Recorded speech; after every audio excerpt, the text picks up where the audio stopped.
ভারত থেকে গরু না আসায় প্রথম দিকে ঝিনাইদহের হাটবাজারে পশুর দাম চড়া ছিল, আর বেশি দামের আশায় সরবরাহ বেড়ে যাওয়ায় কমে গেছে পশুর দাম। যে গরু 1 লাখ দাম হয়েছে সে গরু 80 কম নিচে নেমে গেছে, 70, 72, 75 এরকম দাম হয়। সবই দেশি গরু, দাম আগের চাইতে এখন অনেক কম। সীমান্ত জেলা লালমনিরহাটের বাজারগুলো ছেয়ে গেছে ভারত থেকে আসা গরুতে, আর এতে বিপাকে পড়েছে দেশি গরুর বিক্রেতারা।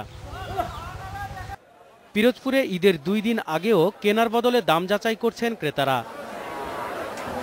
খাগড়াছড়িতে বিপুল সংখ্যক গরু উঠলেও বিক্রি হচ্ছে কম, এতে ক্ষতির আশঙ্কা ব্যবসায়ীদের।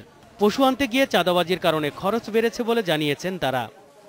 একটা গরু প্রতি 200 টাকা করে দিতে হয় আর কি, ডিভিডিএ বা জিএস এরকম 200-300 টাকা করে নেয়।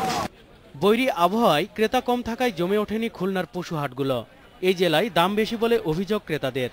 গতবার থেকে মনে হচ্ছে 3-4 হাজার টাকা বা 4-5 হাজার টাকা গরুর দাম বেশি। এছাড়া লক্ষ্মীপুর, ফরিদপুর, বাগেরহাট, চুয়াডাঙ্গা, নোয়াখালী, ভোলা, নওগাঁ সহ বিভিন্ন এলাকার শহর ও গ্রামের পশু হাটগুলো মুখর ক্রেতা বিক্রেতাদের পদচারণায়। তবে সব জায়গায় একই চিত্র, ক্রেতারা বলছেন দাম বেশি, আর দাম নিয়ে নাখোশ বিক্রেতা। নজরুল ইসলাম তমাল, ইন্ডিপেন্ডেন্ট নিউজ।